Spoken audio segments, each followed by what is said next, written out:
in addition to an Ardent Sensor, is usually how you craft the more stable compositions. Also, Gragas on top of that, even though he did have a few nerfs here or there, still considered a very strong jungler. But it looks like Flash Wolves, they know what their priorities are. Yep, Xayah banned for Flash Wolves, Rise on the TSM side, and that means Sejuani, surprise, surprise, is our first pick on the blue side. So you've already got a really strong engage from the side of Flash Wolves. Karsa, he's not going to be bringing out that old insane invade jungle brave style of play. Instead, he's going to be going more for the front line, more for the tankiness, and just be that initiation for the Flash Wolves later into the game. And Sejuani is one of the highest, pick ban champions that we have at the entire tournament, and it was given up for these two bans, the Rise and the Ezreal, last two bans from TSM, targeting that Maple and Karsa combination, two of the champions that have emerged as really aggressive early combinations that you can get off, plus with split pushing options later. So TSM looks like when they wanted to get those out of the way and then go kind of toe the line here for the meta. There's your Gragas Vedius, and they've got one of the premier Ardent Sensor users. Some people prefer Janna, some people prefer Lulu. It looks like it will be the Lulu here for TSM. Now it's interesting here that Flash Wolves would choose to prioritize the Varus over the Tristana, because typically you'd expect something like a Tristana Janna lane to be picked up from the side of the Flash Wolves, but they were expecting TSM to then go for the Varus Lulu bot lane, which right now is considered very strong, especially when you go for things like the Thunderlords on the Lulu as well, to give you a bit of extra laning power. It does look like Flash Wolves don't want to give up, too much early momentum here, grabbing that Varus as early as possible. One of the reasons also why Varus, is super popular right now, in addition to strong laning phase, is the fact that he has that passive for tank busting. Anywhere that you have max percent HP is really good in the meta right now, because a lot of the team compositions are built to work their way through tanks, then to the threats behind. Now the only big pick that I'm looking at moving into the second half of the draft is Syndra. Both these mid laners love the champion, very comfortable for both sides, and it's a big playmaker to set up both mid laners to allow their junglers to come in and gang. Well, as we have moved into phase 2 of bans, a quick recap. Tarek for a tanky Ardent Sensor user on the Flash Wolves side, and the expected Triss there for Double Lift. Galio is the next ban here for TSM, taking that away again, likely from Maple, but we have seen it top, and both these mid laners very proficient, very good, and will share a ton of powerful champions like the Syndra you mentioned as well, Vedius. Yeah, I actually am a big fan of the Sejuani and Tarek combination. Sejuani can try and start off the engagement, and then Tarek with the ultimate buys a lot of time for both melee champions to try and stack up the passives for Sejuani, and try and get a couple more of those procs, really working with that synergy. We do have a lot of solo lane picks here left up though. Looks like for now, it is going to be some of the bullies in the top side as Flash Wolves decide to target Hanser here with that Jace. Now bear in mind, Cho'Gath and Maokai both still available, both very blind pickable as well, and that seems like a bit of another respect ban going over towards Maple. Yeah, Maple has used Vladimir very effectively in the past, and it's a huge team fighting champion. Very good to scale into later. Pretty good with Tarek, as it turns out. Diving into the back lines. Flash Wolves, though, one ban left here in phase number 2, and TSM, of course, will get their pick of the litter as we come out of this phase. So Flash Wolves, or are you going with this final ban? Kassadin taking a solo lane champion away from Bjergsen. Now they're definitely looking at a Corki right now for Maple. It's one of his most played during the regular season. He only played it during the playoff final, and with the Kassadin ban, it's basically saying, okay, that's one of the counters, we know what we're going for. Talia also an option here if they wanted to try and get some of that roaming gameplay through. But the Syndra does go over to TSM this time around. That does somewhat block the likes of Corki and Talia. So I think Bjergsen taking the proactive pick, and Flash Wolves will now have a chance to respond. Always a little terrifying to see Bjergsen get his Syndra. This man is undefeated during the regular season on the champion. He's one of the best performing Syndra players that we have here at the World Championship, and it's just such a big comfort pick for him, and it's one of the champions that he made a name for himself all the way back when he first came onto this scene. And in addition to Bjergsen's specialization on this champion, it's also extremely good when we're having team fights like we talked about. A lot of teams setting up for these 5-on-5s where you have to work through the tanks, and good Syndra players have been able to land these stuns through tanks into the backline, and anytime, even if you stun the backline of the enemy team and you don't go for the kill on them, if you're stunning them and CCing them, you're just delaying their damage, and that buys time for you to win basically the tank health war, which has been very important. Well, we have a Cho'Gath there, and we're kind of expecting maybe a Maokai as Bifrost having some fun with the crowd, flashing the likes of Garen, but it will be Nah locked in for Haunted to kind of solidify that front line. So they're giving a power advantage in terms of the laning phase up in the top lane and down in the bottom lane for TSM. So Svenskeren, he has a few options of where he wants to play around the map, but it feels like this game, they have so many lanes to play around. You also have the Syndra setup in the mid lane. Like, they're looking potentially for a couple of early game plays with the composition they've drafted. Definitely is a lot of crowd control for the Flash Wolves on the bottom side, post to level 6. TSM might have to worry about that one as well. I really do like this top lane matchup, though, with the Gnar into Cho'Gath. There are definitely possibilities of trying to put, top lane focus. We keep talking about bottom lane, bottom lane, bottom lane, but that is definitely one as well, where if you can get the Gnar, that lead against the Cho'Gath, and get a Cho'Gath behind, he does become a pretty easy prey if you can get Frozen Mount slows down. But it's one of the interesting things too, where in the early games, Sejuani has a surprisingly large amount of burst, and you have a lot of CC with the Cho'Gath. So when he's in that mini Gnar form, he overextends ever so slightly, and then you have this double tank gank top, and you can very quickly turn that matchup in your favor. So I'd like to see Horns also respect the possibility of an early gank from Caster in the top side. I think it's kind of fun to watch these top laners because both Nut and Cho'Gath kind of have this identity of they can really take over a game and a lane, but they are very vulnerable if ganked at the right times. I mean, Gnar changes forms back and forth, and one of them is very difficult to gank, and the other one is mini Gnar. So I think there's definitely a lot of action that can happen in any of these lanes, and with TSM getting so many comfort picks with the exception of Lulu and Flash Wolves having a very strong comp, we are primed for an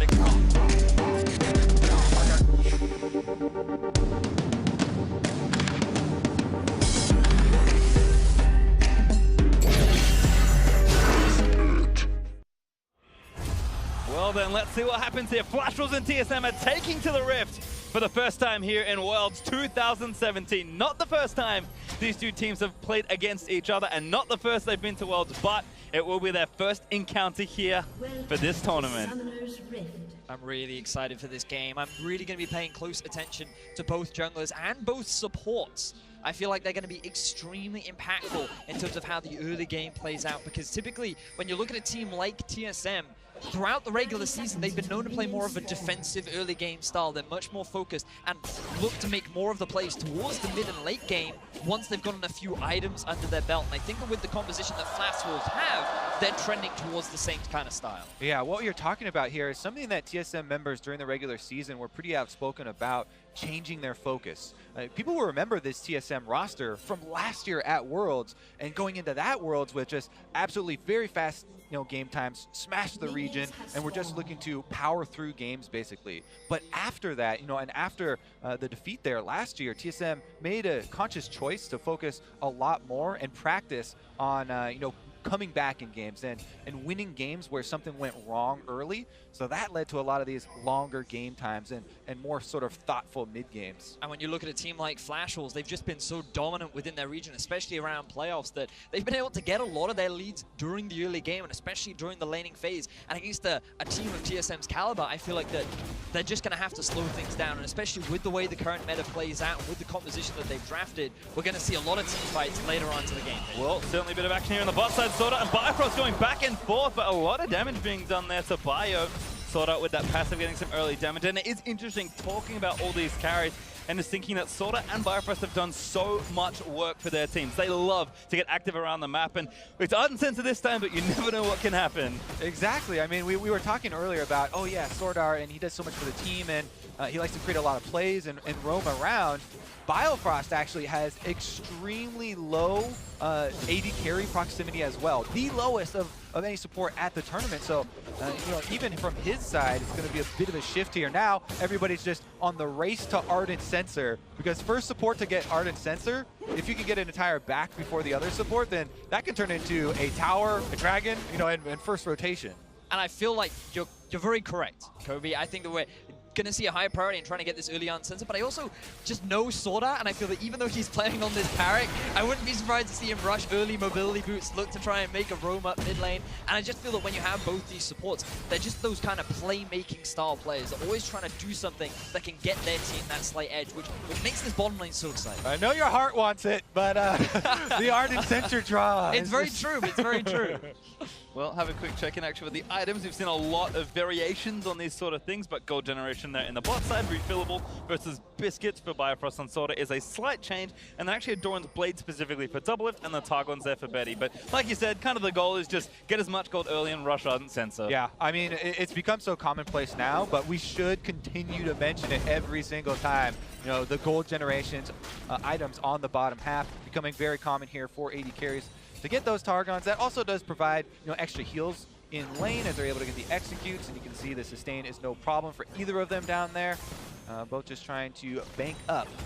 And you will also see some AD carries upgrading their Relic Shield to the second part of it, and the reason why they do that is because it gives additional base health regeneration, which against a rough lane like Tristana Lulu is always extra valuable. But on top of that, it gives you that extra bit of gold towards your ally because it goes up from 15 to 40, so it just makes stacking that Ardent even faster. And we have been talking so much about the economy of bottom lane, checking in on the runes for both of these supports. These two guys actually have not taken the gold runes that we've seen some of the teams here at Worlds already really start to go with. So that gives you a little bit more combat effectiveness for your lane phase, but they won't have the super inflated gold numbers that we're used to for the supports. Meanwhile, top lane there, Hunter is pushing up on the Gnar, so possible sneak attack from Karsa if you can get around the extra vision. Very impressive trades here for Flashballs in particular. The dual lane doing nicely to get damage down, but here comes Sven Skaren.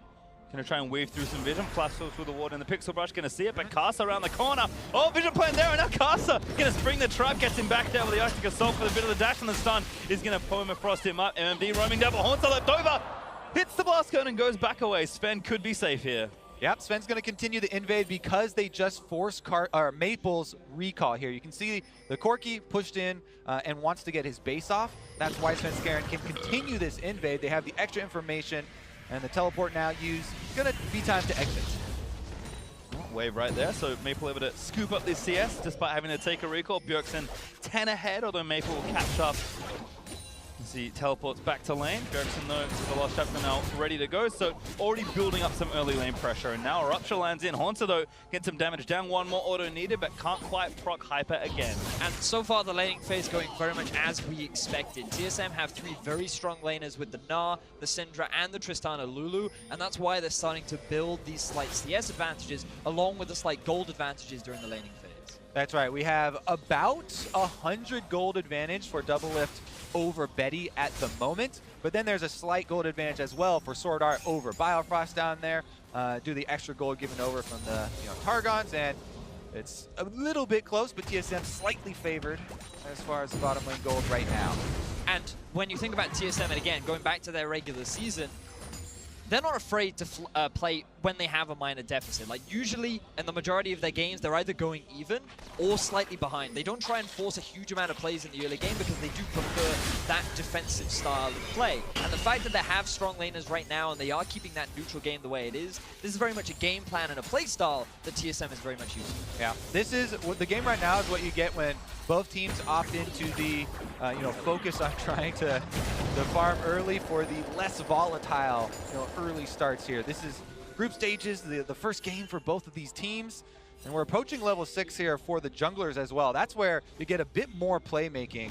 Currently though, TSM should be able to take away this blue no problem since Karsa was in base on the Sejuani, and that will be one step towards getting Bjergsen a bit of an extra lead there in the mid lane. Yep, really nice team invade there. Bjergsen needs one more auto. Patience does grab it though. Patience doesn't quite run out. Yeah, that's what you have to watch for is the bar at the top, the patience bar. Yes, the blue buff will run very quickly, but it won't start regenerating the health until it loses complete patience. Now, we can also actually see 4 members move towards the bottom side of TSM's jungle. They have 0 vision right now, but it feels like Double Lift and Bio, they're respecting the possibility of this map moving. Given that Paintballs, he's already missing from the middle lane, and with the vision that they've set up in the top side, they don't know where Karsa is. So good respect from the bottom lane of TSM. Yeah, the communication is definitely there that it's a possible blue trade. Currently though, Flash Wolves just move in for the vision, place the wards down, and Karsa has backed off probably to get the Scuttle Crab first so that you can have that extra speed to run away to, if things do go wrong. But having seen the extra recalls here and with all the vision, he starts it up. Collapse here onto the blue though, potentially. Sven is going to check this. This might not available for him though, so maybe he can bluff it. have to see. Casa should be okay with this one. Bottom lanes are roaming up, but Sven might get stunned. TP in actually from MMD. The stun is going to land smite onto the blue buff. Bjergsen also there. Sven forced to flash out of his own jungle. Blue buff goes to Casa. I don't know about forced. He does flash at the end there, but a little bit jumpy. Yeah. The teleport was canceled for MMD, so it turned out there was going to be an exit path, but you can tell how first game of Worlds for these teams, they do not want to give up first blood. And Sven does have to blow his flash there, or does end up doing it regardless. I feel like he was just showing a lot of respect to his opposition. He realized that, oh, okay, bottom lane is also roaming up. You also have the top lane TP. You don't want to run into the risk. Yeah, but now he's going for a play after blowing his flash, so it is a bit risky on the bottom side. Going to have to give a lot of respect to Karsa once he shows. Casa's still there as well. Sven snuck around the speed shrine vision, but hit a control ward trying to get out of the way. So Casa's still holding court here on the bottom side of the map. Certainly has reign over this area. Again, solo laners for TSM still looking good, but the bot lane assault's kind of mounting here for Flash Wolves. And we should also, bring up the summoner spells for mid lane, as the teleport was on display for Maple earlier. Bjergsen has opted for the cleanse a lot because of the Sejuani. But also, later stages, the Varus ultimate is going to be something in mind. Also keeping an eye on itemization, especially between the two AD carries. That's a Berserker screws Varus. But this is a BF sword Tristana. Probably likely that the Flash Wolves bottom lane not going to be looking to go for that many early aggressive trades, especially when you have such an AD advantage over on the other side. Right, what it can also do, with the extra move speed, there's a very big discrepancy between a Tristana who's trying to get the BF sword spike, so no boots at all. Even with a Lulu on your team trying to speed you up sometimes, this Varus is going to have extra movement speed to try and get into position to hit that ult. And we talked about the post-level 6 crowd control of the bottom lane here for Flash Wolves. That's a possibility to keep your eyes on if they wanted to try and create a play. And I love the early magic resistance coming out from Maple too. You can already see he has the components towards getting himself the Hex Drinker, still showing a lot of respect towards Bjergsen, doesn't want to run the risk of getting bursted out again because he is running that TP. He doesn't have that defensive summoner spell, and he's just saying, all right, I know how hard Syndra can hit, and I'm just not gonna, I'm gonna avoid it for as long as I can. Yeah, it's no Bramble Vest, but I like it much better. Certainly a necessary precaution as Maple kind of zips around some vision. Bjergsen looked bot, but was spotted by a nice controller just to right of mid. Bjergsen again still kind of getting a slight CS lead here, but now going to go back and probably finish his first major item. Morelli No Man's Land has been the standard for a while, so should have enough money now, if not very soon. Double If still playing up. Betty going to back off the charge and against Sorta, healing him up, keeping him safe, and kind of this bot lane parity continues. Now the only other thing we need to keep our eyes on is the potential swap from bot up to top. And the main reason why we're likely to see that is because the early dragon on the map is the Cloud. And in terms of priority, teams are going to be looking at that Rift Herald to give them that early tower advantage. And when you have this pushing power of the Knot already in the top side, it means you can send the Tristana, who is great at sieging towers, along with the Lulu on a good push, and maybe take that first tower top and very quickly translate it into an early Rift Herald. And it would make sense from TSM. It's about whether or not Flash Wolves want to try and react to that play, or if they just want to try and trade it on the other side of the ball. Pretty incredible amount of attention being paid to this bottom lane as well. Caster and Svenskeren once again swept their way down there. But a couple wards there for Flash Wolves, making that a little troublesome. Still TSM holding strong in their solo lanes. Mid's okay, Bjergsen up 10, but Monster actually has a nice lane lead of 20 CS and a Cull ticking down, so really investing in his mid-game power. Yeah, it's worth bringing up the wards that TSM have invested. Those control wards on the top half of the map have been there quite a while. TSM have invested several of them, and they've been moving them around a little bit, but that has allowed a lot of extra confidence here for Hanser on this matchup. As you mentioned, the Cole is actually pretty close to popping there. Only 36 left for it, and we'll see if the game does start to kick off after that. And we talked about the priority on the Cloud Drake. It feels like Flash Wolves, they've got their eyes set on it.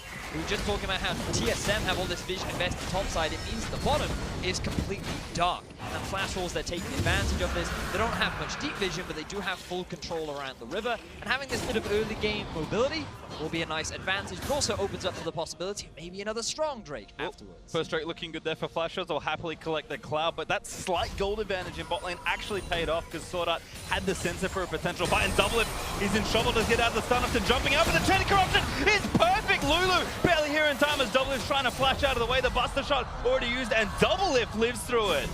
Yeah, and on the top side, TSM had made a movement up there, but Betty and the Flash Wolves are sticking around on this bottom turret that are trying to get the bonus gold. They don't have the minion wave to continue the push though, and TSM, they're going to use this as an opportunity to take away some of the enemy jungle camps, but Flash Wolves, their eyes on getting that first tower. They went for the Drake. TSM should have been aware that Casa was in the bottom side of the map because it was visible. Everyone knew that the Cloud Drake just died, and they were playing a little bit more reserved, but Flash Wolves, they make the play anyway, and they're going to get the very first tower of the game. Sorta empowering all his teammates, looking good as Haunter gonna get a TP out of Maple. Actually, he's got the package. Haunter about to transform, but he got the turret very low. This is an interesting call here because both teleports are topside now. TSM are bringing 3 people. They could try and force.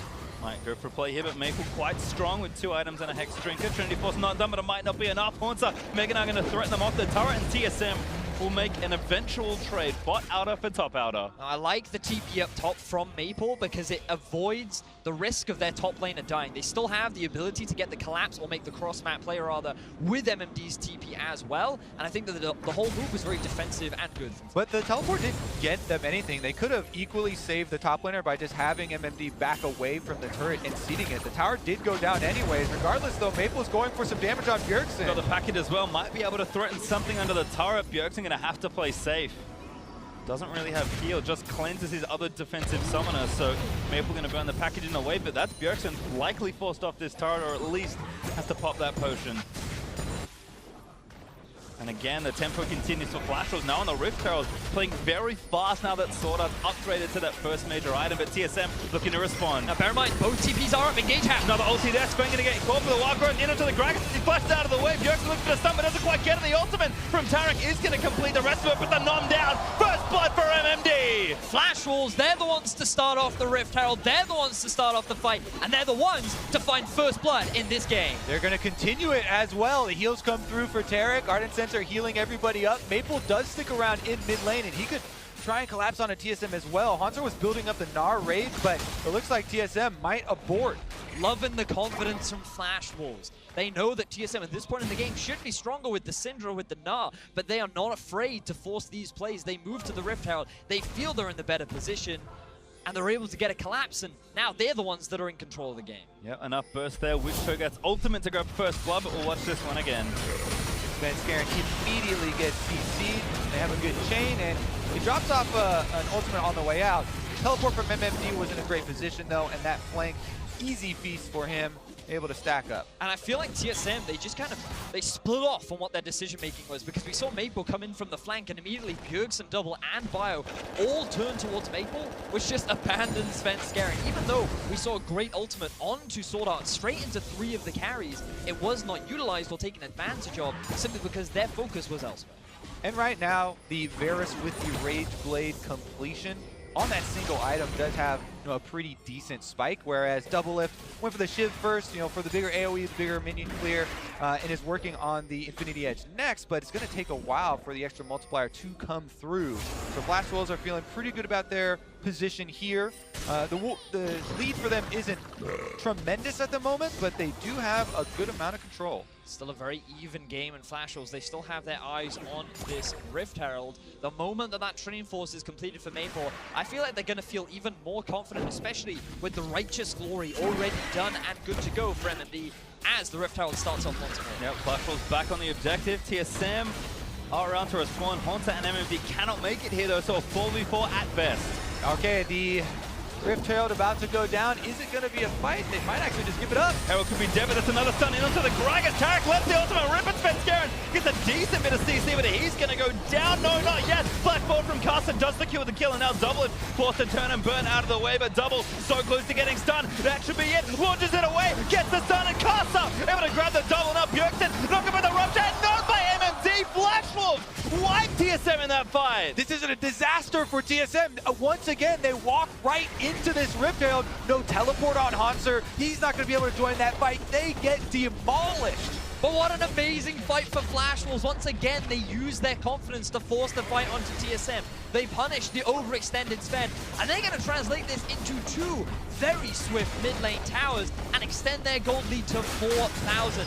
We talked about how Flash Wolves, they were considered to be weak initially coming into Worlds, but after the last few weeks, confidence has been building. The other teams say you have to respect this team. And once again, at an international tournament, Flash Wolves, they're here to play. Can never count out a player like Casa. Once again, snipes Sven Skaren.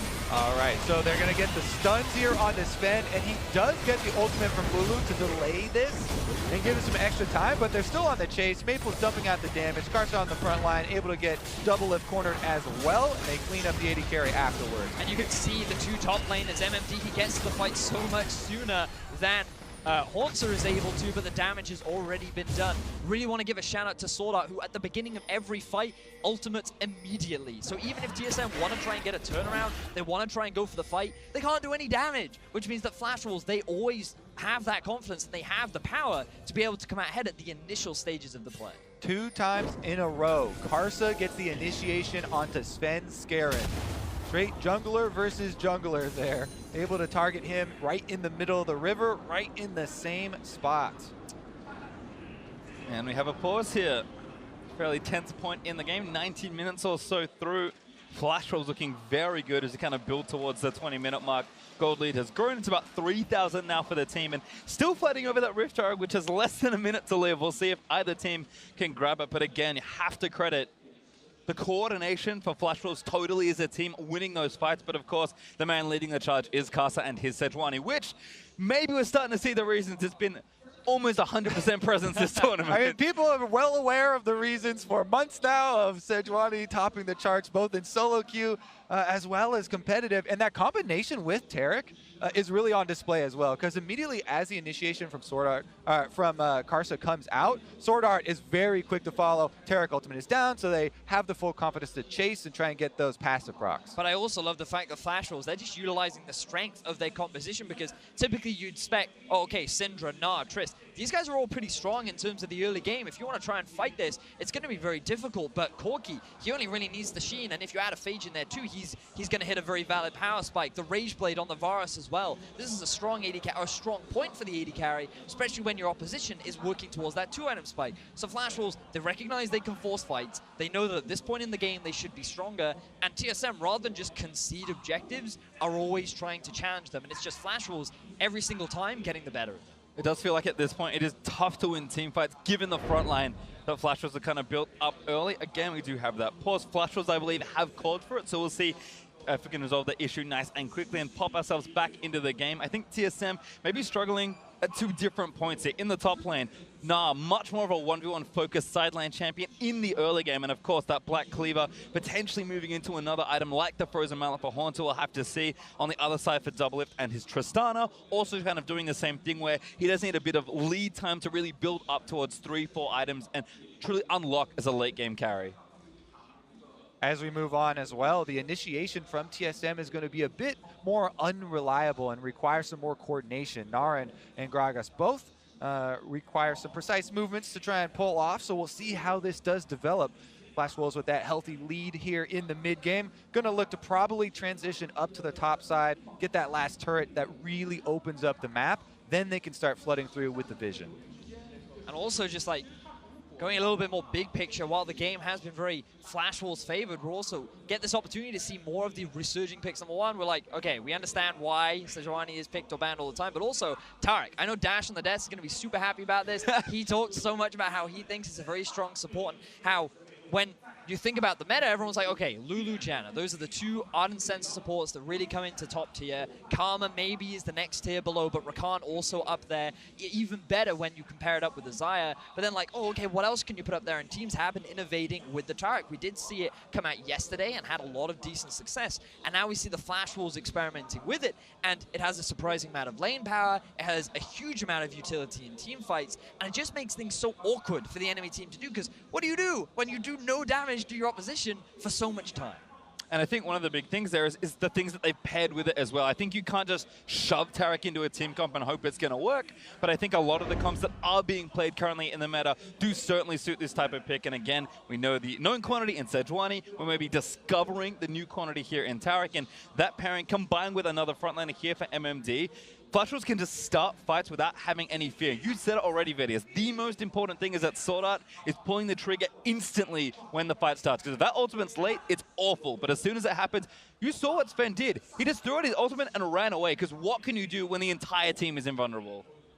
The answer is nothing. Depending on everyone playing at home, which is why it's so good. It does feel like TSM, they're struggling to find that right fight for the time being. And bear in mind, they can still scale very nicely as the game progresses. I am looking at this Tristana, and let's just have a look back at how this fight all played out. All right, so right in the same spot here, they get the double stuns onto Svenskeren to start it off. He's able to get his Curse of the Colossus shield as well as Biofrost getting the shields on him, but as you see, the flash forwards, immediate chase there from the Flash Wolves, cornering Doublelift as well. Yeah, but you really need to keep your eyes on Bjergsen in that fight as well, because he only landed his stun onto Tarek. He was not able to get any real damage onto the back lane again because of the Tarek ultimate, and it felt like that he came into this fight and he's like, I can't do anything, and I'm just, it must be so frustrating to be in that situation when you're prepared and ready to fight, but then a single ability just dissuades your whole engage. It's kind of funny in that both the mid laners are actually kind of waiting to get to a point where they can combat these big tanks a little bit more. Maple hasn't even finished his Trinity Force yet, still getting to that very important point for him, kind of delayed his build slightly, going for the Hex Drinker and powering up his landing sets more. And Bjergsen probably needs a Void Staff, and Leanders will also be crucial, which I believe will be his next item, judging by standard Syndra builds, that he can really start to do some damage to the tanks. But until then, Tarek, Cho'Gath, and Sejuani reign supreme at this point. Yep, just want to reiterate my theme of the reliable crowd control. The real big standout for Flash Wolves has been their use of the crowd control 2 times, locking down Svenskeren, being able to layer those CCs and those stuns has secured them this kind of lead and enabled them so much more control. That's why, like Vedius, you're talking about TSM looking a bit uncomfortable in their setup for a lot of these fights, and it's because of that unreliability and the lack of CC that they're able to get out at the beginning. Because the ideal situation for TSM is maybe you have a Hauntzer flank with the Svenskeren engage at the same time. In that setup, unfortunately, neither top laner had the TP to join the fray, but also we're yet to see Hauntzer really be one of those initiators for the team. All of the reliance has been on Svenskeren, and Flash Wolves have said, we'll engage on you before you can engage on us. This being said, TSM do have the Tristana, which is going to gain more range and trying to get to that Infinity Edge for the real damage to start to come through. So they still have that to try and bank on, and they can try and play defensively and farm up until that point. And just a quick update again, Flash Wolves asked about the lights. Apparently, bit of an issue, maybe some glare there. So making sure we get that all sorted out. The players have been given permission to talk, given the pause has gone on a little longer than perhaps we'd expect. So, they'll have a time to kind of talk about the point in the game for Flash Wolves.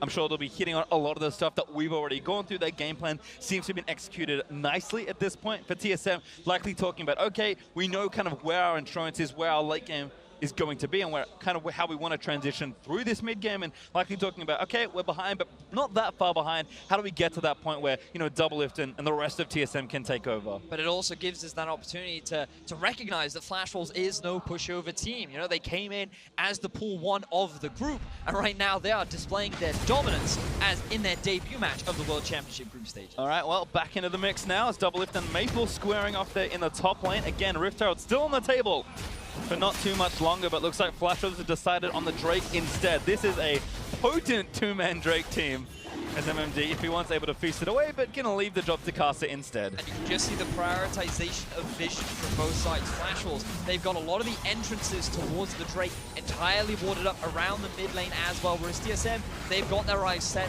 on this Rift Herald. But I don't think Flash Wolves want to give this up without a fight.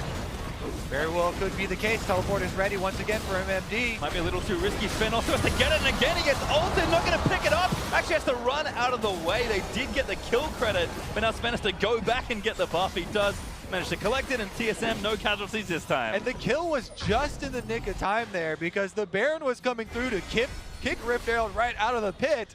They barely are able to get it in time and pick up the eye. Doesn't cost anything for TSM though. They're able to walk away.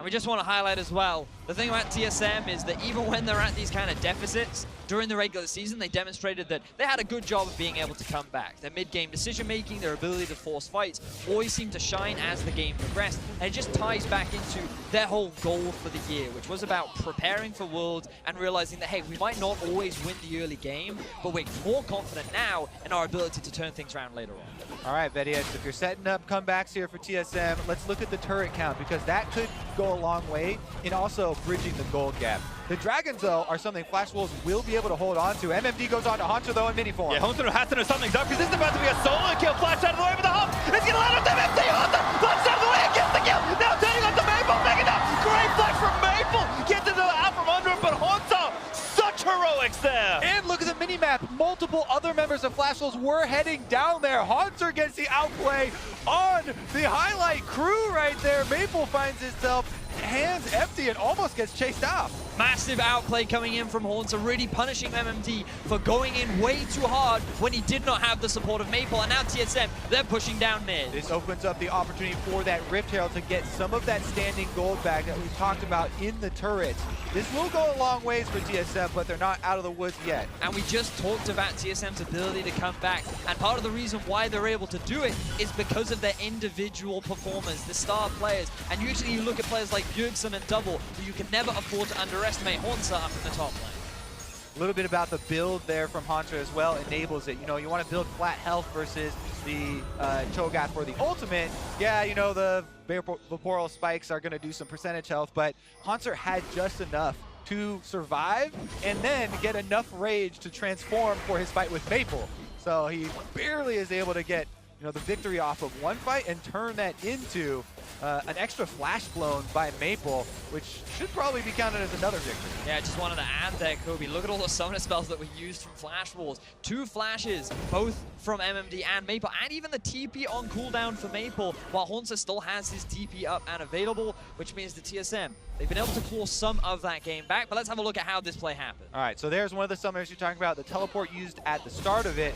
MMD does use Righteous Glory to get into position, but he doesn't get the slow onto Haunter, who sidesteps the Rupture, flashes over after jumping on top of Maple's head, using his teammate to be able to get over and assist for the kill. Then he forces Maple's flash there with the transformation. And flashing away from Maple was so crucial because you saw how low he was at the end of that fight. He needed to create a gap just so that Maple physically could not hit him. Now he's been able to pick up a tower, and they've been able to equalize the tower score. So the tower score has been equalized, and the gold has gone to that Infinity Edge, now completed for Doublelift. We're approaching the period in the game where TSM feels more comfortable in these 5-on-5 team fights. The crit multipliers have come through. You know, the slow for the Gnar has come through as well, but Sven is getting locked up here on the other side of this wall. Respectful flash there, Caster over the top. Bjergsen comes up on MMD. Looking for a fast flag, a huge chain of corruption. Almost gets the team at Bjergsen. He's going to get knocked down the wall. Of course, he's going to save him as Sven. Doesn't have time to cast it. Bjergsen still living for a little while longer. Scatters the back in and kills Sona. Bjergsen still alive as Haunter about to go mega. Huge team fight going on between the two teams right now. Doublelift is able to force Flash Wolves back. It ends up being a 1-for-1 trade, and both teams walk away fairly even. You have to watch all of the extra people entering from the sides of this fight, because it looked at the beginning so good for Flash Wolves as they cornered the carries there from TSM, but both Doublelift and Bjergsen were able to sneak out of this one, and they answered 1-for-1. All of the kills, by the way, notably for Flash Wolves, are on their front line. It's on these tanks. Let's take another look at it. And just keep your eyes on the aggression from Caster, but also on the ward on your minimap at the back. TP immediately comes in, and this is what gives Caster the confidence to go for the flash play onto Bjergsen. A great chain of corruption from Betty, tied up with the ultimate from MMD, makes you think that TSM are going to instantly lose this fight, but this is the power of Lulu, and it allows TSM to get the turnaround. Oh, and Bjergsen almost went down at the beginning, but Biofrost gets the Lulu ult on him, then he dodges there for the turnaround. Flash my God, they're rushing in. Baron, MMD with the ultimate, beautiful from Flash Wolves, steal the Baron from TSM. What a quick decision from Flash Wolves. TSM was still resetting from the fight. They didn't have the vision in the river for the majority of this game. time. They've invested vision topside, but the moment they drop it, Flash Wolves pounce and they get themselves the Baron. And the timing is so good for Flash Wolves because it's another 30 seconds left on the Drake. So TSM didn't even get to answer with the Drake as their consolation prize for this objective. Flash Wolves, Baron-empowered recall, they're right back out on the map trying to push those minion waves and get the pressure reapplied. And now we've reached the mid-game, Kobe. The game is just picking up in terms of pace. We talked about how there's going to be so many more fights, and that's what we have left to look forward to. Flash Wolves, their eyes are now on this top tier 1. They're going to round things out by taking out these final outer towers and open up the map a little bit more. Got to keep a tally there on how many turrets they're able to get with the Baron buff. Looks like TSM have decided they were going to give up those turrets anyways, and so they do end up going for the Drake and grab it. That does mean Flash Wolves are going to take the outer turret very quickly here. In the meanwhile, Hauntzer finds Karsa in the jungle. Don't think Hauntzer minds too much. Kind of built for tank busting with this build as Gnar, and now the rest of TSM hanging out on the red buff. But Karsa, very sneaky, steals the red buff. Also, another thing we should bring up here as we're talking about these mid-game team fights is the double Warmogs for the Flash Wolves frontline. You know, they can afford to go in for little skirmishes like that, take a little bit of damage, and then just get out of combat, fully regenerate, and keep up these sieges. We may see Flash Wolves with this more healthy front line be able to apply multiple times. How a double lift reflexes. Oh, the ultimate does get him, and he rocket jumps out of the way. Karsa in a great position to try and snipe the bot laner of TSM, but double lift stays alive. Keep your eyes on Maple, though. Remember, he has the TP, and he's the one that's been sent to the bottom lane. They do not trust that the Cho'Gath can hold his own against the Gnar anymore, especially with both the Frozen Mallet and the Black Cleaver completed. So, having the Corki, level 60 Trinity Force, and Rapid Fire Cannon done, he's going to have a much easier time not losing his life to Monster in the side lane. Monster's still well equipped, though. Has a Bramble Vest and a Spectre's Cowl for some early resistances. Is starting to build into that tank side. And again, as this game ramps up, like you mentioned, Vedius, keep an eye on the carries and their builds. But for now, Flash Wolves still assaulting with a minute left on this Baron. Haunter has transitioned over to the mid lane as well, holding those minions, and Flash Wolves trying to control this red quadrant that's got a couple pesky wards. Haunter ready with the flash, but doesn't need to use it. Karsa actually doesn't have his ultimate right now, still waiting for the cooldown to come back up, and Flash Wolves just running TSM across the map, trying to poke holes until one of the turrets falls down, because for now, they've only gotten one outer turret, but looks like this siege could be good. And just note how Flash Wolves are manipulating all three waves, constantly rotating and Oh, spending game. Garen gets one, but it's only Karsa into the back of the team. The Wildfires burn for an extra knockoff as Haunter did transform, but he can't make it into the back of the team. Yeah, Sven was looking for Betty there, almost got the angle, doesn't quite do it, so Betty still has both summoners available after the engagement. Very quick heal from Slaughter as well to keep Karsa alive, but now their eyes are on the mid tier 2. The engage from TSM is unavailable. Haunter is in mini form. Flash Wolves, they feel very confident. Haunter jumps over the wall. Maybe too much, but could be okay. Karsa actually getting a little low as Maple will finish off the outer turret. Baron but just about to wear off, so Flash Wolves managed to find two structures and do a lot of damage to some others. Yep, able to use this Baron buff to wear down a lot of the defenses of TSM. Their frontline has healed right back up with those Warmogs, and they're thinking about continuing onto the last outer turret here on top side, but decide to leave after Baron buff expires. And again, TSM will get a chance to breathe here, but keep an eye on the farm. Double if working on that third item. Probably needs a Last Whisper as well to really cut through this front line, but Rapid Fire Cannon should not be far away. Void Staff also very close with Bjergsen. So as TSM kind of hit those item breakpoints, I think then they can feel more comfortable picking straight up fights. And it's not that Flash Wolves can't team fight themselves, but for a lot of this mid-game, these fights have been very unfair given how fed Flash Wolves' front line has been. I've just loved the engages that Flash Wolves have been setting up. It feels like it's always been on their terms, and we yet to see TSM really get themselves a successful fight. We saw one go even earlier on, and that was very well played from some of the individuals on TSM side, but they need to be the ones trying to find these fights now. We want to be seeing these flanks from Haunter. We want to be seeing Sven land onto those carries rather than knocking the tank into the enemy team. But you can just see these level disparities starting to build. Level 14 Karsa to 12 of Sven, 17 Maple to 15 Bjergsen. And it's just because of the early lead from Karsa and because Maple can sit on a side lane that Flash Wolves are utilizing these level advantages, make it even harder for TSM to really find or even win these later fights. Something else to keep track of here. It's interesting to monitor the support choices with their itemization, because there is this breakpoint after Ardent Sensor. Yes, everybody agrees. Yeah, that's super boring, and that's what you're gonna rush. Then we get into the interesting stuff, right? We have a Mikhail's now for Biofrost, which we've seen already in this tournament a couple times. Instead of the AoE heal here for the Redemption, which kind of applies more Ardent Sensor buffs and gets you this reset, and that is good for Flash Wolves for Sword Out, because they have multiple 80 carries with the attack speed, even benefiting Sejuani and the like.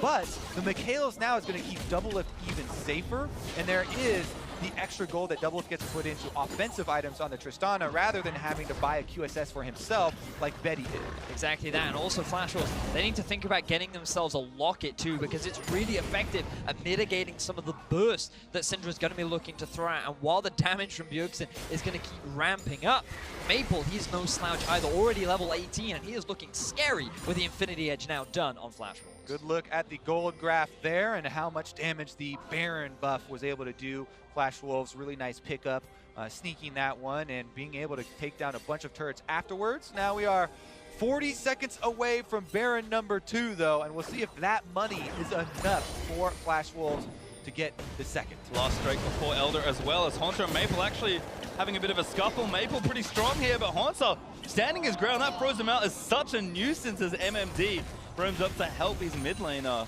TSM looking to get a lot of vision choked around this left side to try and force Flash Wolves off this Baron. And TSM, they have so much pressure around the Baron area now. A limited amount of control wards in their inventory, which means that it might be a little bit harder to hold control. As you can see, Flash Wolves, they just walk in. Doublelift, he's on his way back on a ward 2. I feel like we're setting up for a very close fight right now. He has almost enough gold for just Last Whisper, and Bjergsen has 3 items, so I think Doublelift really wants to go back before this team fight starts. Unfortunately for him, I don't think he has He's going to lose the Baron if he does. There's a Cho'Gath, man. Also watch out there, Maple does have the package, and Flash Wolves have the inside track on mid lane. They can try and pressure these minions and force TSM to come at them. Monsters now building up as well. A fight is primed here as a huge stack in the bot side has also been prepared by Flash Wolves. TSM need to make a decision quickly. Well, you can see what they're doing. Bjergsen and Doublelift went for the minions, and they kind of cut off the reinforcements, the supply line for Flash Wolves. So now we're just left with a bunch of champions here middling around this brush as we see them both drop control wards into it to try and take it. Package is worn off as well, and Haunter needs to rebuild his rage as he dips below 50%. A very tense back and forth, but again, the side lane still winning in the bot lane for Flash Wolves. One of the big differences too is that the stun does land. One of the big differences is that rapid fire cannon built for Doublelift. Every time he's able to walk around and charge that one up, then he gets this extra long range shot to go for some harassment on Flash Wolves. Problem again though, those Warmogs heal the front line right back up. Ardent Sensor now on the Baron. Yep, Haunter forced the TP. He went to answer that side lane, but Flash will start the Baron up again. They're going to stay in the pit, maybe a little too long, but now pulling away after burning Haunter's teleport. Exactly that, Pastry. Flash Wolves, all they wanted was the side lane TP from Haunter. Flash Wolves now have 2 teleports themselves. They can maybe send someone off onto the side and start applying, or they can just continue to hang around the Baron as they started off once more. Might as well go for it here. Vision in the pit there, but this Baron dies so quickly for the Flash Wolves. TSM looking for its fence. Gets stunned up with a Mikhail's on Bifrost. It's beautiful. Big stuns in the backside there. For the ult from Tarek Burton, the fight resets. Sword Art uses the Redemption, and Flash Wolves back off the Baron. Fantastic stun from Bjergsen, the man in the mid lane coming up clutch as Flash Wolves are the ones in control. Oh, Maple! Now TP on the bottom lane. They're going to race though. Doublelift is going to push down this turret while Maple is going for the inhibitor turret.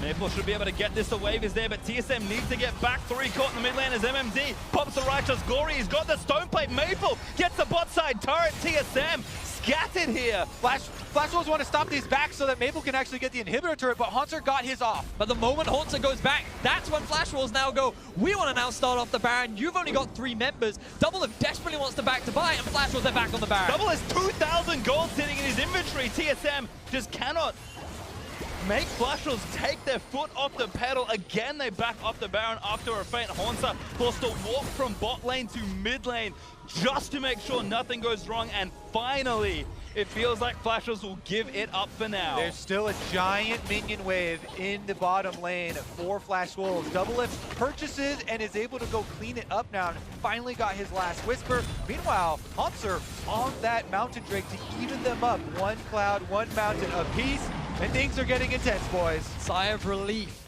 for many TSM fans as TSM are able to hold off the siege from Flash Wolves onto the Baron. They still hold on to a very healthy gold lead. They are the ones that are still dictating the pace of this game, and they've been able to shop themselves, pick up a couple of extra items. The third stone plate now sitting in the inventory of Flash Wolves as Sorda picks that one up, but I still want to see that locket on. Oh, there it is. Kasa working towards it. Going to make things so much harder for TSM in these later game fights. The stone plates here are all built up for Flash Wolves. You have to watch out for those activations. It's huge, which they can turn the team fights. Now, you have to also worry, though, don't stack those up with your Taric ultimate, because TSM, they're able to kite out those cooldowns. Then they would have a pretty big advantage with the re-engage. Another fight, Teddy Corruption, massive Spence Garrett gets there while the ult gets Maple, looks for the flank. Doublelift gonna force him away, but Haunter looking to go mega. Well, Haunter has a lot of control here, gets the slows onto MMD. Stun hits one, that's MMD, could be going down the stone plate. It's getting a pop, Taric ultimate, it's gonna try and save the fight finally.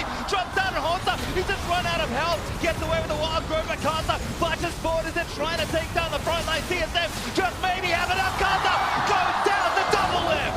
A little bit too deep there for the front line.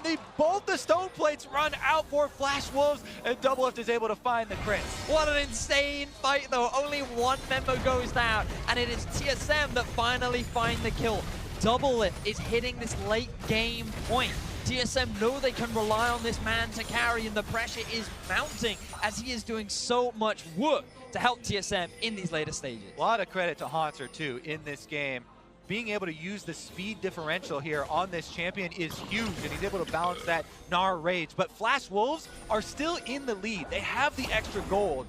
See if they can actually bring that to brunt around this Baron. TSM are starting it off. Here come the Wolves. Doublelift again, so much unspent gold, but TSM are forcing onto this Baron. They're burning it down, but MMD, no flash, can't get in the pit. Maple maybe can move in to look for a steal, but Bjergsen does take down the Baron. TSM get the objective. Great decision making from TSM, knowing that the jungler was down. There was no smite available for the Flash Wolves. They only had 4 members and were not confident to go for the fight, and now the momentum is swinging back in the favor of TSM, and it all starts here. Yeah, look at this big rupture. He sees it and he goes straight for Bjergsen. The cleanse gets them out in time though, and they're able to reset basically. Sven used his ultimate to delay, and then this is the highlight we're talking about, where constantly Haunter is able to use the speed differential there on Gnar. He goes for the re-engagement. Stoneplate buys him enough time for MMD to survive for the Taric ultimate to come down, but he still can't re-enter the fight. And there's the big mistake from Kasa, flashing into multiple members, thinking that the team was there to support him, but they couldn't get into position to properly help because of the narrow choke point. Yeah, he wanted to get that execute, right? There were multiple low health members, but he's on the Sejuani. All he can do is apply stuns and slows. He doesn't have the damage in his kit, has to have the backup right behind him. Meanwhile, he's flashing into the DPS members of TSM. Doublelift gets to unload, Bjergsen gets to unload, and they were able to come out with that kill. Now, Baron buff in their hands. Looking to try and siege up here in the mid lane. Turret is going to fall down. TSM could grab the first inhib of this game. Doublelift is so strong. Having spent all that gold, Mortal Reminder done. QSS for himself also there, and TSM cracked the mid lane. TSM feeling very confident right now. This was the comeback potential. We talked about the late game strength that their composition does have. All they needed to do was find that good fight, and they were successfully able to find it against the Flash Wolves, and now the pressure is on the LMS representatives. Gold lead starting to shrink and become pretty irrelevant as we push late into the game. Haunter again looking for the flankers. TSM take turret number 6 to even up the score. Soon Super Minions will be streaming down the mid lane as well, but TSM, they've got a minute 30 left with Baron, and they're going to try and do as much damage as possible. Doublelift again, Kasa get himself stunned. Doublelift gets himself out of the way as Kasa lets the ulti rip. MMD there is a redemption. He's going to try and reset it off, spend low, but not dead to the Taric ultimate. But defensively, my God, a 5-man Gnar ultimate is going to secure the team by win. MMD down as TSM move forward. Sorda getting taken down by Doublelift. He barely lives, but Haunter, what a massive play! What a machine Haunter is! He comes to the World Championship, he has an amazing performance. A 5-man Gnar ultimate could lead TSM to their first victory at Worlds. TP's back in. TSM are going to go for it now. Flash Wolves, they fought so well to try and keep this game up, and Kasa is going to try and keep the boat afloat. Sword Art low. Doublelift just does too much. Polymorph there. Beautiful by Biofrost as Kasa leaps in, but TSM, they cannot finish yet. They They wanted to end it, but the health bar is getting too low, and TSM will have to recall to refill those bars. That will give Flash Wolves another chance. MMD gets back up, but man, this momentum is completely in TSM's favor. Oh my word, that Hansa ultimate was insane. We talked so much about how Tarek's ultimate mitigates the pressure, the ability to force an engage, but not to Hansa. So kiteable. TSM back off during the duration and get the perfect re-engage there.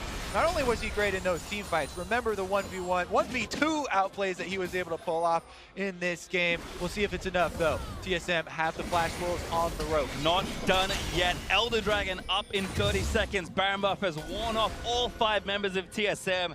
Doublelift has finished his final build. Bjergsen has a death cap now completed with an extra needlessly large rod, and this is likely going to be our final team fight of the game. Got to put yourselves in Flash Wolves' shoes. Their backs are against the walls, but they do have some control wards around the river here for this dragon. They want to find an unsuspecting member of TSM walking through Fog of War. They try Sven Skaren, but he's a bit tankier now than he used to be. And they go all in. They know they have to try and do something on the Elder Dragon, but Hansa positioned for a massive flank once more. Needs some rage, hops into the pit. Doublelift going to force MMD out of the way, and Hansa regroups with his team, but the Elder Dragon still engaged, stunned. Hits MMD. And the time is on TSM's side. The minions are moving into the Flash Wolves base, so the Flash Wolves feeling the pressure. You can see it on all 3 lanes. In the mid, it has been pushed up, but those super minions are starting to stack. Bot and top. TSM, they're the ones that control the pace right now, but Corki has gone back. He has the TP to join the fray, but TSM, they're looking to start this Elder. Elder again resets, but TSM make it grumpy once more. What they want to do here is get the teleport out. Hanser's actually moving bottom lane. They're going to be able to get the turret here. Will they actually compete with the dragon? Going back in again, Doublelift again, forcing them away as Flash Wolves engage the dragon. Hansa a long way away from his team at this point, but the Drake resets. Hansa again looking for a flank, 50% raid, jumps in with a boomerang spin, maybe tries something. Hansa leaps in again, slow does not land as they try and follow. Flash Wolves just doing their best to disengage. Let's see if TSM will commit. Betty, beautiful ultimate to stop TSM. TP from Maple or now Burn, he tried to flank the fight. TSM immediately returned back to the Elder Dragon here. Now that there's no teleport on Maple, he's gonna have to join all or nothing. And again, TSM playing patient back into the Elder Dragon. Hansa and Sven taking it up. Hansa about to get tired off. Finds Doublelift, but a QSS out as he rocket jumps away. Hansa is exhausted right now on Gnar. Won't be able to transform if they force the fight right now, but Maple's still in the mid lane, so it looks like they're going to give up this dragon. MMD can't get into the pit, so TSM grab themselves the Elder Dragon. They're going to start storming towards the Flash Wolves base. Flash Wolves could not deal with the pressure, and they didn't want to take the risk. Maple, he used the teleport behind TSM, but Flash Wolves, they couldn't go for the re-engage. They knew that TSM was far too strong, and that means that TSM, they're going to get themselves another tower and work towards that third hit. TSM did a good job of biding their time, waiting for their AD carry strengths with the extra range, the crit multipliers coming through to play the later game team fights, using Hanser to split push. Now he's with the rest of the team, and the rage is building up. Doublelift again, so much confidence in himself. In the face of Flash Wolves' frontline, rocket jumps to safety. One in here back up, it's just me, but TSM are playing with fire. The best hope that Flash Wolves have right now is that the ultimate from Sejuani comes up before the Mercurial Scimitar. Note as well that the defensive item from Biofrost still on cooldown too. If they ever want to catch Doublelift, this is going to be their best opportunity. But even then, you have to get through the Lulu and you have to get through the barrier of Double. And they don't have many more minion waves to make their choice here. Top and mid are actually moving in. TSM, here we go! Sneaky ultimate finds Bjergsen! Rupture and MMD to the fire! Does go down, Sven! Gets permafrost done, but it's still 4v5. MMD looking to find the ruptures, but TSM happy to keep fighting. Huge kill there for Flash Wolves, going to buy them a little bit of time. The minions will be a problem for them, but that might have done it. They've been able to buy time, slow down the pressure from TSM. With Biofrost dead, it does mean that the defensive capabilities that TSM have dropped, but the damage is still there. TSM, they don't want to take the gamble, and Flash Wolves, they find the miracle play. We saw it yesterday. Sometimes the best choice is to thread the needle and go for the support, because that is one that actually has low enough health to burst down. Flash Wolves did get it, and now we have another Baron. Oh my word, here we ready go. to set up. Yeah, all of this action on the bot side made me forget that Baron is now back alive. Flash Wolves looking to take it down. Maple going over. Haunter sticking bot side with the pressure, has the TP, but Flash Wolves don't pull the trigger just yet. We have to re-emphasize how big of a hold that was for Flash Wolves. Both inhibitors have respawned. They're rushing in, they're rushing in. Biofrost is blocking it. This could be a 50-50. Gragas goes in. Casa secures the Baron with his mind for the team, but still there, Spence. He gets chunked down. And they're still chasing. A lot of damage done, but the Baron does go to Flash Wolves. Flash Wolves, it's huge. They're able to get the extra kill there. They landed the Baron secure as well. What an amazing game between Flash Wolves and TSM. The #1 representatives from the LMS versus the #1 representative from North America. Constantly butting heads, constantly trying to prove that they're the ones coming out on top. This was supposed to be the group of life, gents, but right now these guys are bloodthirsty and they want to be the ones to get that first win. All right, Baron now, 3 minutes on Flash Wolves. Elder Dragon spawning, not quite yet. Has a number of minutes, so that's still available, but Flash Wolves gonna try and take some inhibitors of their own. Ball back in their court. They're gonna try and force down TSM space. Remember, bot inhib is still open, but right now they're looking mid. Double lift on the front lines here, trying to clear out the minions before they get into the TSM base. Full damage on Maple as well, rounding things out with a Phantom Dancer. His eyes are just dealing as much damage to the front line as possible because that's all this is. Whoever kills the tank first wins. And so far, Double Lift has been one of the big damage dealers, just shredding through MMD and Casa. But Betty and Maple are no slouches either. They're looking to do the same as Flash Wolves got their eyes on this inhibitor. Keep your eyes on these big ultimates. The disengage from Sven could negate a lot of the time from the Taric ultimate. Here it comes. Taric ultimate in, but Betty actually knocked up just enough, but the ultimate was good from Gragas. Double Lift trying to cut it out of the way, but with the blade of the Royal King that he just got. He's trying to fight it out. Sven, though, dies again to Maple and TSM, forced to play 4v5. That's one of the big tanks gone now for TSM. Flash Wolves are feeling confident. The Warmogs will regenerate these tanks for Flash Wolves, and they still have the Baron. Timely ultimate there. Taric ultimate definitely saved Betty inside the base. Here comes the teleport. They're pushing through. Flash Wolves going to try and seal the deal. As Casa taking some heat, but again, Tanky moves back in. Haunter forced to watch out. The permafrost does land, but he gets out safely. Turret down, though. Remember, the bot lane inhib is still exposed. Flash Wolves, they could just very quickly rotate down, but their eyes are on the top. There's 28 seconds left on Sven Skaren for the Gragas to get back up. Flash Wolves can take the outer turret, but the inhibitors will be difficult. Haunter dip bot, but he immediately reroutes top when he sees where the Flash Wolves are going. Casa again looks for Bjergsen, does find it, but the cleanse is off. Oh, Maple invulnerable! Goes in for Bjergsen, but he actually is forced out of the way. Not sure what's getting him back, but the turret does go down. Still Haunter chasing onto MMD, gets knocked up by the rupture. Sven Skaren's back on his feet, so Flash Wolves barely do not get the inhibitor. There's 2 left. They're going to use the Baron empowered recalls to reset this one. Cannot believe that Bjergsen was able to survive that engagement. What a play from Maple. This guy, right at the end, he's like, I have to make this. I just have to go into the backline. He has the ultimate from Sword Art. But Flash Wolves, they're not done yet. They've got their eyes on this in here. Seek attack, they return to it! Yeah, nice fake there from Flash Wolves. They will get the inhib as a They gotta run, they gotta run! TSM are forcing the fight. They know they have to go. MMD forced to flash out of the way. Haunter can't slow anybody else down. Sven ready with the flash, but the carries still feeling safe, and Flash Wolves successfully steal the inhib and get away. MMD, though, maybe not so lucky. Haunter in the promo still going. Chain of Corruption gonna turn it back around. Taric ultimate's still there as Haunter gets himself out of the way. Redemption misses everyone. Flash Wolves, get out. Oh my goodness, this Taric ultimate is always off cooldown. Late game here, level 16 with max cooldown reduction and an own record to boot. He's saving people left and right. Less than a minute, 55 seconds. Okay, so let's see. This is one of the fights from about 5 minutes ago now. Ulti onto Bjergsen, immediate cleanse. But that ultimate here from Sword Art, magnificent.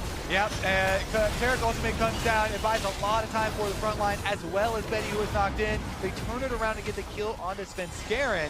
That was a long time ago, though, when the extra inhibitors were standing. Now, Flash Wolves have a 2 inhibitor lead on TSM. Almost 50 minutes into the game, though. It's all about the setup for these fights. They literally flipped it onto TSM. TSM were the ones that had 2 inhibitors down. They had their eyes on the Nexus, and then Flash Wolves were able to just barely get that base defense. They then found that pick onto Biofrost, which allowed to give them the Baron, and now they're the ones with their eyes on that 3rd and final inhibitor. But remember, that one big fight will give the game win to TSM. There is very little left of the base of Flash. Or the game to Flash Wolves. One That fight too, is all yeah, it needs. that's all it needs. It's literally on a knife's edge right now as to who will take this game. It was even the same inhibitors. Vedia says, look at the roller coaster we have been on for the first game of day 2. Teleport is ready for Hanser, who just transformed in the top side. Flash Wolves could wait out this transformation from Gnar, wait till he returns to Mini and goes exhausted, but they're actually starting it out on Sven right now. Pasa back into the front line. MMD taking a lot of heat. As Hanser tired, moves back in. He's going to try and force them out and just tag people with slows, but Flash Wolves still not done. Now it's TSM that have to worry about timings and have to worry about the extra minions flooding into their base while they try and defend this 5-man squad. But now gold means very little. Pretty much everyone is at full build. Even the supports have completed all of their itemizations. Full-on utility from another tank on the side of Flash Wolves. Flash Wolves, they have their eyes on this inhibitor, and TSM, they're doing a pretty good job of defending. But Hanser's pressure is being split all across the base. There's 2 groups of super minions now inside the TSM base. Look, they're hitting on them. Going in for it now, the Redemption going to reset it all. Hanser now, Mega Casa leaps in, but Hanser needs to find the angle. TSM trying to defend their base. Whoa! It's Casa! He's going to go down! Stop by Björk to double it!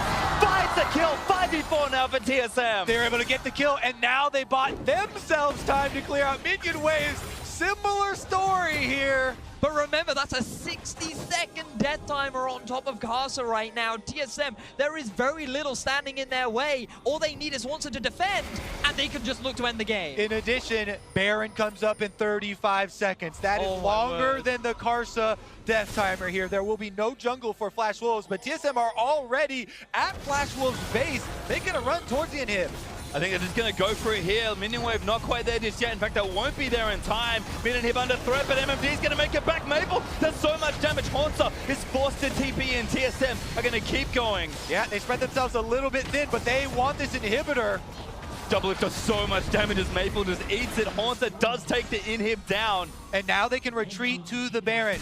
18 seconds left on Karsa. This is going to be so big. It's hard for Flash Wolves to run through this fog of war. If you close the map off, they're teleporting into the base. They have 2 TPs. They might just drive a TSM. Gonna try and take the Baron. Maple, he's the one down the bottom side of Bjergsen. Instantly goes back to Baron. He's gonna get burnt out. TSM do get it. Now needs a Baron recall back. Maple is trying to go for the game. That's going to be 3 inhibitors here. Flash Wolves are going to get double super minions in every single line. Amazing decision making from the Flash Wolves. TSM, they had control of the Baron. They were guaranteed to get it, and Flash Wolves had to make the split-second decision. But now, TSM will defend with Baron buff.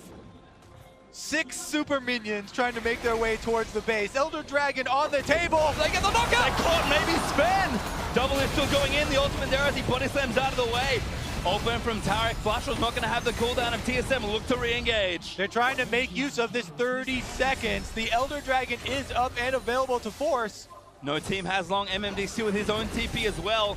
Watch the super minions as they move towards Maple. He's actually just cutting mid lane. TSM, you can have the Elder Dragon. Maple wants the game. No, he does feint back towards the team. There is no ultimate from Cho'Gath available. He can't steal it, but Karsa could try and go for a smite. Karsa, can he get in range? He's got the flash, not going to get it. Sven able to secure it. Redemption was looking for it. As Maple forced to burn the package. Hanser looks for the solid flashes in. Benny, and then fouled by Doublelift. That's the kill. TSM find one. That's a carry dead as now Flash Wolves grouped up. Get knocked back in. MMD move back into the team. He's dead as well. That's going to be TSM with the Elder Dragon pushing into the base. But look at Maple once again. He's trying to get the backline, but I don't think it matters. TSM, they've got their eyes on the game. Race is on. One knocks his turret up for Flash Wolves. Maple, he's going to try it here as Sorta. Looks to delay. 2-man stun. Redemption down for TSM as Castle. Also in the mix with the turret. Is down. The Nexus exposed. And TSM win the thrill game here at Worlds. The size of relief on TSM. What a hard-fought 54-minute game. It could have gone either way. But North America, they get the win. Look at that celebration from TSM and Doublelift specifically finding the AD carry at the end. You can see Doublelift there holding his hands. They were shaking as that game finished. A slugfest, 54 minutes as the teams will shake hands for the first time here in Worlds 2017. A few hugs and smiles exchanged. If that's the first game for these two teams, we have a lot in store for this group. What a way to start day 2. Flash Wolves did a good job forcing early on, making use of their slightly earlier single item power spikes and getting the lead on TSM. But it wasn't enough. 54 minutes we had to wait. Not sure how many inhibitors went down. I was gonna go with like 9 were killed in this one. Like 4 Barons too. It was a crazy game. What an amazing game. And it all came down at the very end as well to how they were able to finally siege onto the base turrets. Because remember, TSM nearly lost when they were the ones trying to siege to get that final inhib down, and then it was Flash Wolves trying to do exactly the same play, and then it was the jungler that ends up going down, and he's way more important than the support, because without the smite, you can't challenge the Barons, and once TSM got that, it was just about patience waiting for that slight opportunity where they were able to find it onto the enemy AD carry, and eventually win out the game. We knew they were good in deficits, but I did not expect exactly that game to start TSM's world campaign. Absolutely absurd, and again, credit to Haunter. This is a man that has been so confident, so eager to prove himself on an international stage. And Haunter, welcome to Worlds, buddy. That was quite the kickoff. Definitely was. I mean, in the side lane, the early on 1v2 outplay for him, then the team fighting prowess really showed through. Well, we'll see what happens here as we are going to move over. TSM has started the group stage with a win, so let's send it over to Dash and the analysts for a closer look. Thank you very much. Pastry time, a 54-minute brawl where TSM comes out on top over the Flash Wolves. What a way to start day 2. I mean, you start that game off as a TSM fan, you're sweating bullets because Flash Wolves look good, but it looked like it was last year's Flash Wolves. Yeah. What happened in closing out a game? And it was last year's TSM for a lot of it as well, because one of my biggest criticisms about them on the international stage is they are playing not to lose rather than playing to win. And we were like, what's up with the tempo of TSM early? They're overly safe, avoiding turret dives. They're not trying to make any initiations. And it looked like it was going to cost them the game, and probably should have. But it's pretty good that they didn't, since I said NA was going to 3-0. They're going to be so yeah. glad. Chat collectively breathe a sigh of relief along with everybody else over in NA as TSM comes out on top. But let's talk about this early game crafted by the Flash Wolves. Total control, dictating the pace of the game around all of the global objectives, turrets, dragons, Rift Heralds. And this particular Rift Herald play, firstly the teleport coming from MMD, the communication from Flash Wolves was very sound. They knew very clearly where they wanted to be and when they wanted to be there. And the weirdest thing about all of this is the Heralds were timed with TSM having item spikes, not the Flash Wolves, but they still had the confidence to make the plays, take these aggressive decisions. One of the first aggressive plays of the game. The plays came out of the complete control of Vision, as you were saying, inside the pit, but I'm a little disappointed with Svenskeren going for the same move twice at 1.5 out of the 8 deaths of TSM, and they are really lucky that they got this win. It's going to have huge implications for how this group is going to pan out. Yeah, there was a large portion of that game where Svenskeren was the same level as Sword Art. He was a support that was trying to make engages, which is a huge difficulty that TSM had to overcome. I mean, Pastry threw props over to Hanser for his play in this game. We saw the individual outplay in the bot lane. The bigger play coming here near the end, the 5-man Gnarl. This is your Acer Predator replay. Yeah, we almost thought this was going to end the game, specifically waiting until exactly the moment when the Taric ultimate wears off. Gets just a massive Gnar ultimate, but the Rupture hitting Doublelift and Bjergsen prevented the absolute follow-through coming instantly for TSM. This is what I wanted to see out of TSM's early game, because you know that they wanted to put Hanser into a big role to carry. This is what he can do when he gets ahead. Imagine if he was even more fed a little bit sooner, he would have just blown this game wide open. I mean, last year he had a lot of talk around the way he wanted to perform on the international stage. He didn't measure up to that talk last year. Well, hey, this entirety of TSM's season has been about reorienting towards international competition. This is a fantastic way for him to be starting his tournament here at Worlds. And it feels like TSM wanted him to do that as well. A lot of the draft and their early game strategy, whether it was risk averse or not, felt like they were in a way giving him space, letting him be Gnar into the Cho'Gath. There was a solo kill in the bottom lane, almost a 1v2 from him as well. And Haunter did have a standout game, and I feel like that's because TSM said do it. Like, they support him in doing it. Now, you look at that replay, you see a 5-man Gnarl in the opposing team's base, and you'd figure, well, that's got to be where the game ended, right?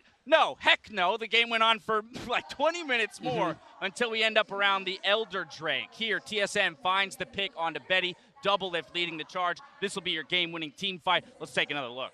Yeah, so much of this game was about trying to cut through stone plate tanks and with these very slow, drawn-out team fights. But the instant he sees Betty is taking a path different than the rest of his team, Doublelift goes directly for him. They match Mercurial Scimitars for the move speed. Fire Frost helps him in at the end there. And this gets a little crazier from here. And it gets so hard for the Flashels to actually contest Doublelift because early on, the range is fine against Tristana. But the later she goes, she gets so difficult to reach between Rupture, between Sejuani, and Tarek has no chance of even connecting onto her. And you can just see the gold graph of what was going on in this game. Flash Wolves could have ended this game, but TSM clawed their way back. I find it fascinating to look at those damage numbers and to see that TSM actually has fewer kills at the end of the game than the Flash Wolves have when they clearly dealt far more damage overall.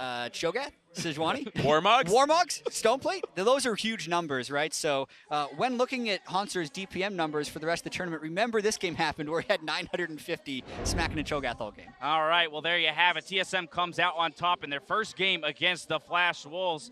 I want to know from you guys, though, for Flash Wolves, how they reset themselves, right? Because you mentioned the fact that this game should have been won by them with the lead that they had built for themselves. That's going to be crushing from a mentality standpoint to lose this game on day one for them.